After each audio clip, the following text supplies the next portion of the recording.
Hi guys, आपका स्वागत है मेरे YouTube चैनल पे।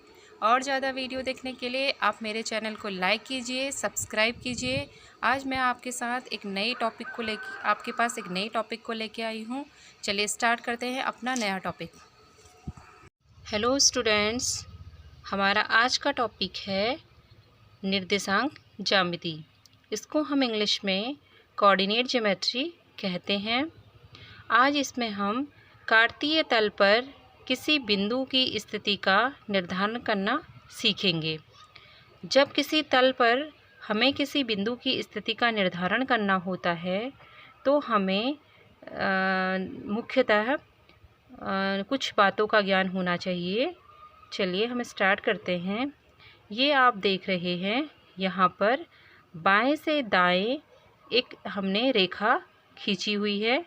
इस रेखा को हम क्षैतिज रेखा कहते हैं, या आम बोलचाल की भाषा में इसे हम पड़ी रेखा कहते हैं। यानी कि बाईं से दाईं की ओर जो हमने लाइन खींची होगी उसे हम क्षैतिज रेखा या फिर पड़ी रेखा कहते हैं। और एक लाइन आप और देख रहे हैं, इस लाइन में आप देखिए, ये लाइन हम ऊपर से नीचे की ओर हमने खींची हुई है।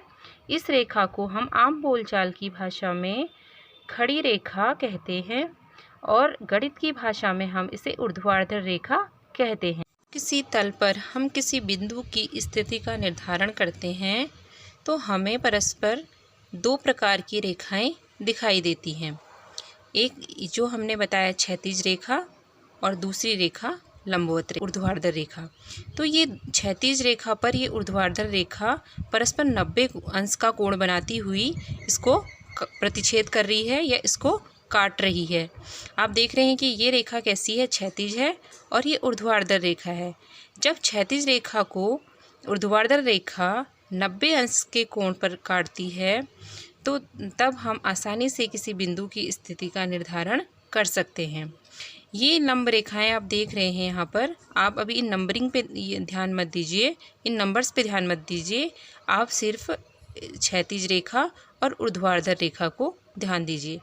तो यहाँ पर जब एक दूसरे को काटती हैं तो यहाँ पर ये जो जहाँ पर ये प्रतिच्छेद कर रही हैं एक दूसरे को, वहाँ पर हमें एक बिंदु प्राप्त होता है। ये आप देख रहे हैं, यहाँ पर हमें एक बिंदु प्राप्त हो रहा है। तो इस बिंदु की स्थिति का यहाँ पर निर्धारण हो रहा है कि यहाँ पर ये हम शून्य मानकर चलेंगे कि यहाँ पर जो है ये बिंदु हमने शून्य माना हुआ है। अब हम ये देखते हैं कि जो ये हमारे पास रेखाएं हैं, ये जब आपस में एक दूसरे को 90 अंश पे काटती हैं तो यहाँ पर जिसको जो ये वाली है क्षैतिज रेखा, इसको हम एक्स अक्ष कहते हैं और जो ऊर्ध्वाधर रेखा है उसको हम वाई अक्ष कहते हैं। अब आप ये देखिए, जो ये क्षैतिज रेखा है हमारी, इसमें हम एक नंबर लाइन ले लेते हैं जो हम कहते हैं संख्या रेखा। तो यहाँ पर जब ये दोनों लाइनों ने एक दूसरे को समकोण पे काटा तो यहाँ पर हमारा 0 है। उसके बाद हम बराबर दूरी पर 1 2 3 4 5 6 और इन अनंत तक यहाँ पर को ये जो है नंबर्स आते जाएंगे। और ऐसे इधर भी जो ये दाईं साइड है, इधर को आपके कौन से नंबर होते हैं, आपके धनात्मक नंबर होते हैं और बाईं साइड में आपके पास ऋणात्मक नंबर होते हैं। इसी प्रकार वाई अक्ष में भी आप देखेंगे 0 से ऊपर की ओर सारे धनात्मक होंगे और 0 से नीचे की ओर सारे ऋणात्मक अंक होंगे और ये अनंत तक चले जाएंगे।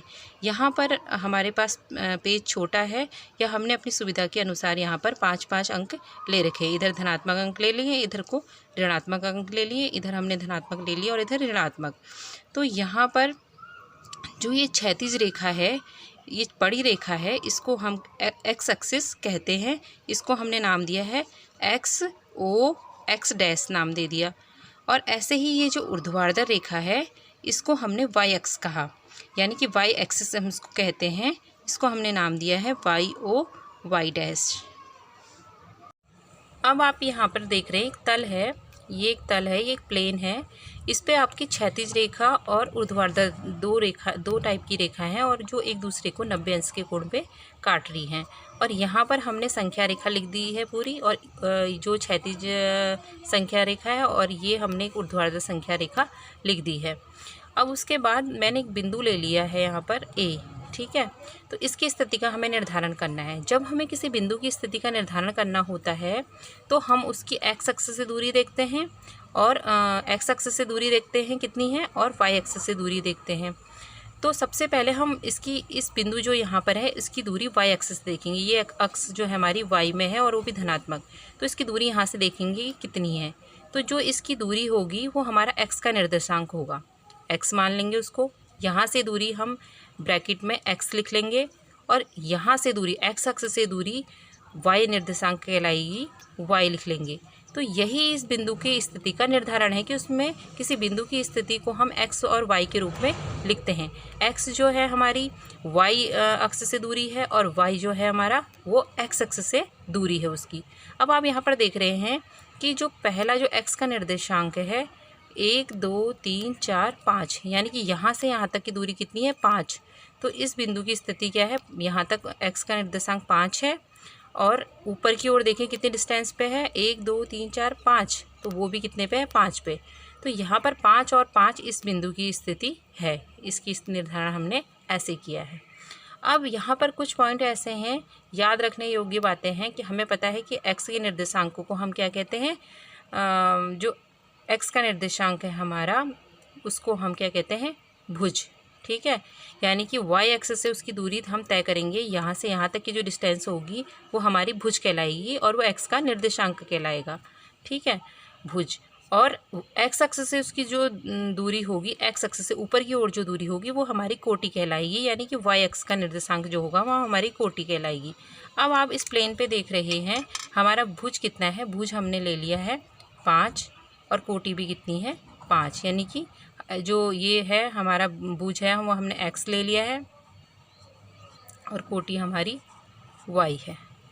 तो इस प्रकार हम किसी बिंदु की स्थिति का निर्धारण कर सकते हैं। अब जो एक्स और वाई हैं वो क्या है, निर्देशांक हैं उनके, वो निर्देशांक कहलाते हैं। अब एक्स अक्ष का निर्देशांक अगर हमें देखना है तो एक्स अक्ष का निर्देशांक माने कि वो सिर्फ एक्स अक्ष में स्थित होगा, यानी कि इस अक्ष में स्थित होगा वो, चाहे वो धनात्मक में हो चाहे वो ऋणात्मक अक्ष में स्थित हो। अगर ऋणात्मक में भी होगा तब भी हम वही मानेंगे कि एक्स अक्ष पे है, और धनात्मक में होगा तो वो एक्स अक्ष पे ही स्थित होगा। एक्स अक्ष के निर्देशांक क्या होते हैं, एक्स पर स्थित बिंदु, और वाई के लिए क्या होगा 0 होगा कि वाई में उसको वाई में नहीं होना है, सिर्फ वो एक्स में होगा। और वाई अक्ष के निर्देशांक क्या होंगे, एक्स वाला उसमें 0 होगा क्योंकि वाई का निर्देशांक सिर्फ वाई में स्थित होगा, चाहे वो पॉजिटिव में हो और चाहे वो निगेटिव में हो, यानी कि धनात्मक में हो या ऋणात्मक में हो, लेकिन होगी इस वाई वाली लाइन पे ही। तो आप ये देख सकते हैं कि एक्स अक्ष के निर्देशांक कहलाएगा x 0 और वाई का निर्देशांक कहलाएगा 0 वाई।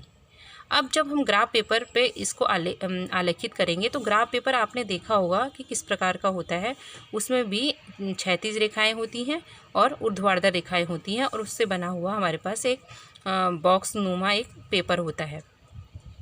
तो उस पर हम किसी भी बिंदु की स्थिति का निर्धारण आसानी से कर लेते हैं। माना कि जैसे यहाँ पर हमने 5 और 5 इस प्रकार से इसका निर्धारण कर लिया कि यहाँ पर ये इसकी दूरी इतनी है, तो उसी प्रकार हम इस उदाहरण से इसको समझेंगे। अब माना कि हमें यहाँ पर ये एक चित्र दिया हुआ है, यानी कि क्षैतिज रेखा और ऊर्ध्वाधर रेखाएं आपको दी हुई हैं, और यहाँ पर एक बिंदु मैंने लिया है 5 और 0, और यहाँ पर एक वाई अक्ष में एक बिंदु लिया है 0 और 5।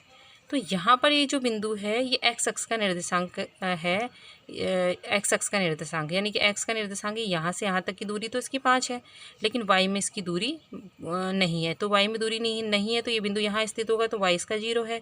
वैसे ही यहाँ पर ये जो बिंदु है 0 और 5 है, तो यानी कि वाई में तो ये पूरा यहाँ से यहाँ तक 5 है, लेकिन एक्स में ये 0 है क्योंकि एक्स में ये है ही नहीं। तो यहाँ पर ये बिल्कुल एक्स अक्ष में स्थित है और ये वाई अक्ष में स्थित है, तो यहाँ पर आपके पास 2 बिंदु देखने को मिल रहे हैं।